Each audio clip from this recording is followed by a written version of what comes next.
The NATO Military Committee is meeting in Prague, where chiefs of defense will assess the alliance's strategic developments and military capabilities since the Washington summit in July 2024.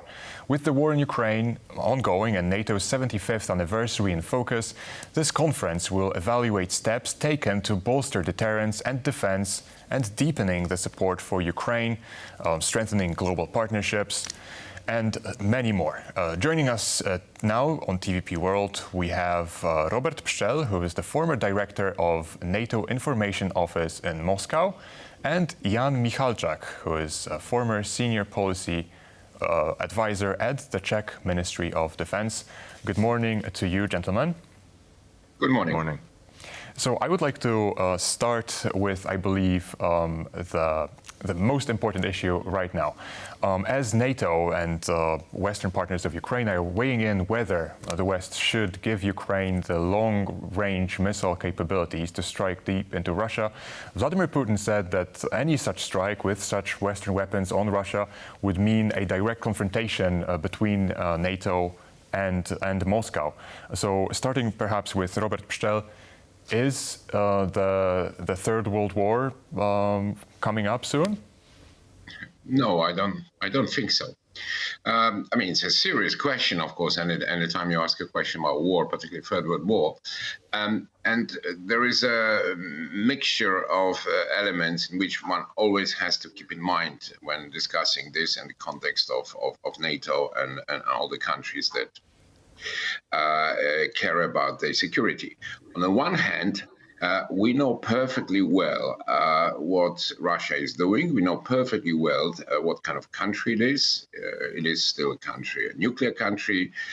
It's a country which has shown a propensity to, of course, use military means and aggression against, but I stress, non-NATO member states. So, of course, statements like those have to be analyzed, they have to be taken seriously. But at the same time, we know also perfectly well that this is part of Russia's scare tactics. It's a part of the political narrative which aims to essentially scare NATO members from supporting Ukraine in the way that they should, and B, to basically, make them hesitant when it comes to essentially taking those steps, doing those things which improve their security. And the issue of authorization for the use of long-range weapons, missile systems by Ukrainians against Russia is precisely falls into this category. So we know perfectly well what Putin wants, but we also know perfectly well that giving in to this kind of chantage, will not work because Russia will not stop, and secondly, all these so-called red lines that have been there with us from the beginning of the war have not proven to be a real thing, because at the end of the day, Russia does not want to have a conflict with NATO. And that's the bottom line. But this is something serious, and that's why this will be, of course, discussed by the chiefs of defense of the NATO member states in Prague tomorrow and the day after. Ján Michalčák, do you agree with what Mr. Pszczel said? Do you think that the West is taking these threats, these Russian threats, seriously? I absolutely agree with my colleague. I would say that these past 2.5 years have proven time and again that what Vladimir Putin says is not even worth the price of the piece of paper that he puts the words onto. Obviously, we should be analyzing what Russia says, precisely as my predecessor pointed out, but he has been trying to scare off NATO allies multiple times. We've heard very similar statements about there being a red line that will mean, and crossing the line will mean a global war. We've heard that from the very beginning, when the first tanks were supplied to Ukraine. The spokesperson of Putin said the very, very same thing, and nothing happened because Putin knows, obviously he will never admit it openly, but Putin knows that he would lose in an all-out war with NATO, because Russia's military is vastly inferior to the militaries of NATO.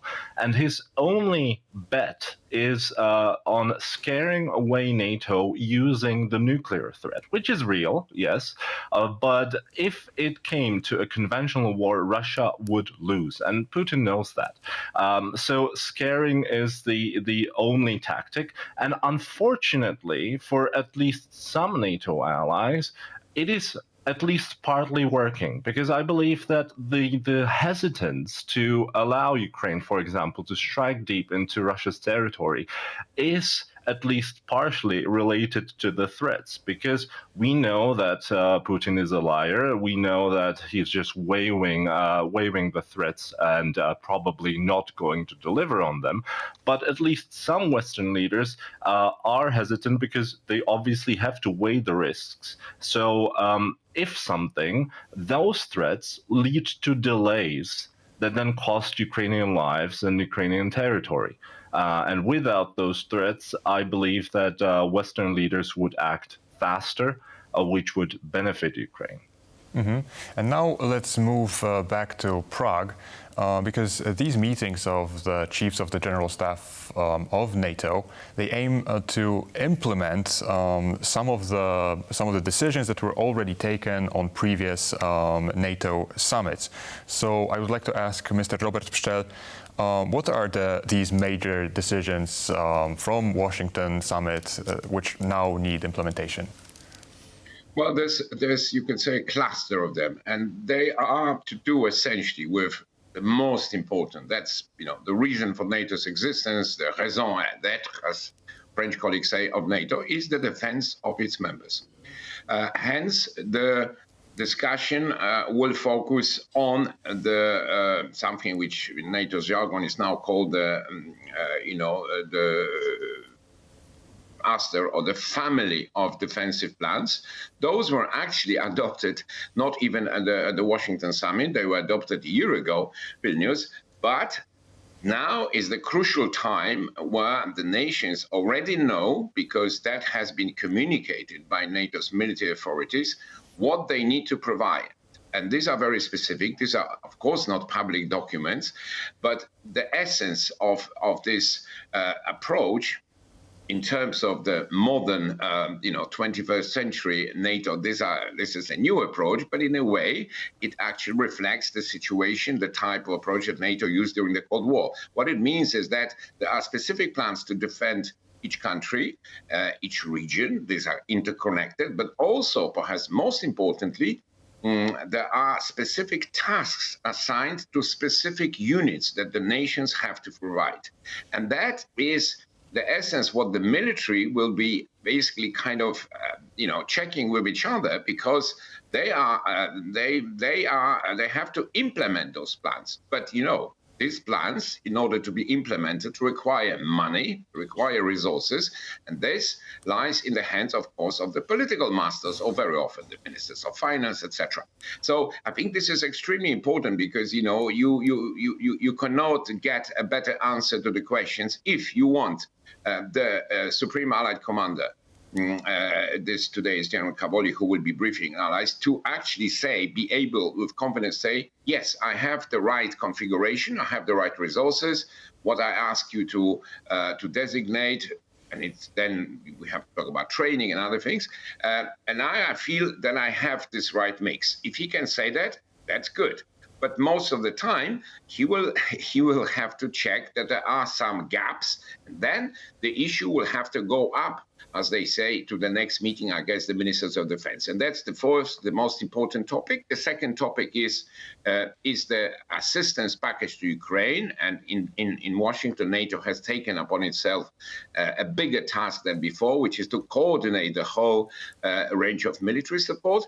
And the third issue, also important, is a question of relationship with other partners, because they also contribute both to, broadly speaking, the deterrence and the political standing on NATO, for example, the Indo-Pacific partners, but also to the support to Ukraine. And there are various things we can talk, if you want, if there's time, in more detail about elements of this package. But this is precisely what the military will have to focus. I think it's going to be a pretty busy day in Prague. Okay, since one of our guests is from the Czech Republic, I would like to ask you, Mr. Michalčák, how seriously the Czechs are taking this, and what can they gain from organizing a thing like this? I seriously believe that the Czech Republic has been taking the war against Ukraine quite seriously from the very beginning. We were one of the first countries to send heavy weaponry to Ukraine at the very beginning of the war, even before NATO as a whole started coordinating help. Let's remind your viewers that Czechia has also initiated the so-called ammunition initiative, which is basically a coordination of joint procurement of ammunition that will then be sent and is already being sent to Ukraine. So those two aspects prove that Czechia is definitely taking an active role. Let's remember that Czechia has its own very dire experience with the Soviet Union. This is a country that used to be under occupation for more than 20 years by the Soviet Union. So we know what we're dealing with, and we're taking that seriously. There's always more to be done, of course, but stuff is definitely in motion. That said, from a more cynical perspective, let's admit that Czechia has been using the war in Ukraine to increase its international standing. It's the most visible and the most important initiative of the Czech Republic on the foreign stage.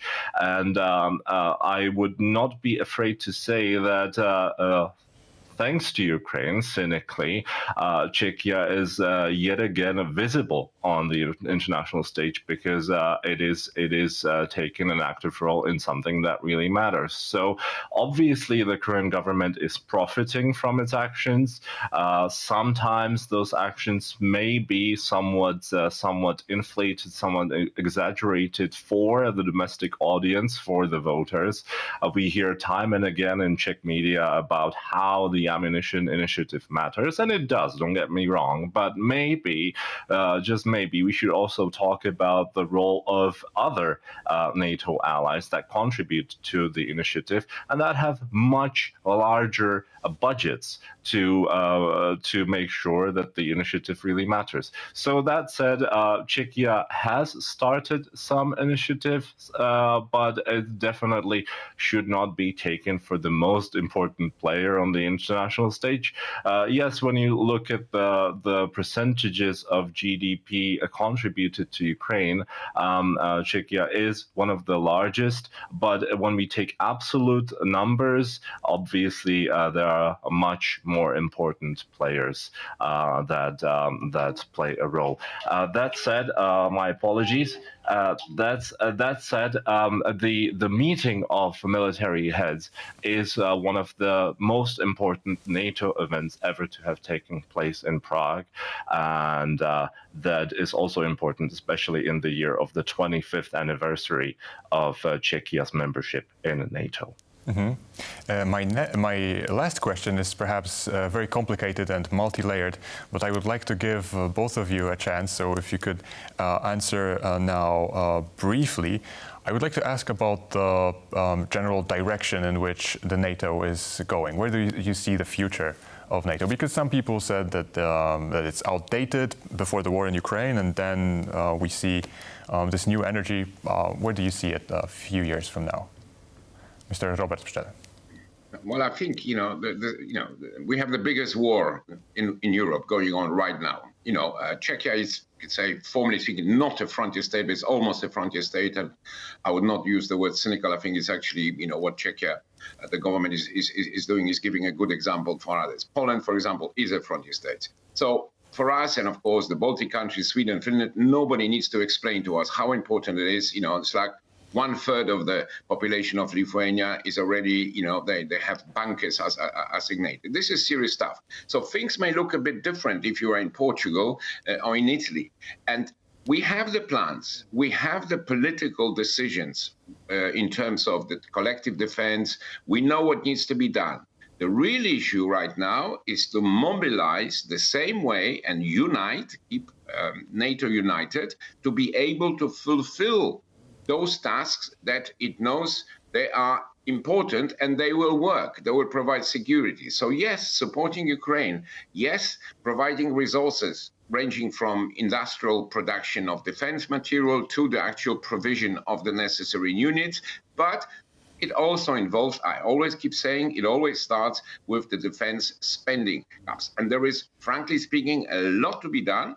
NATO is also at the time where, there will be change at the head of NATO, the Secretary General. The new one will come in on the 1st of October. There will be a new, by the way, chairman of the Military Committee. So now is the time to actually not so much come up with anything dramatically new, but to implement those programs, those decisions that we know will provide security in this extremely challenging world that we live in. And that's a big task. I'm sure NATO will be able to deal with this, but but you need de facto a mobilization of everybody. Everybody's got the job to do: the military, the politicians, the public sector, and so on. So, it's serious.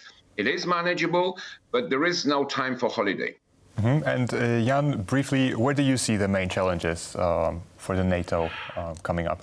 Absolutely agree with my colleague. I would just add to that although NATO as an alliance is a purely defensive one, the NATO allies and the allies of Ukraine need to define what their goals in Ukraine are and define that clearly. We've heard time and again that the goal is to support Ukraine, to be there until it's necessary.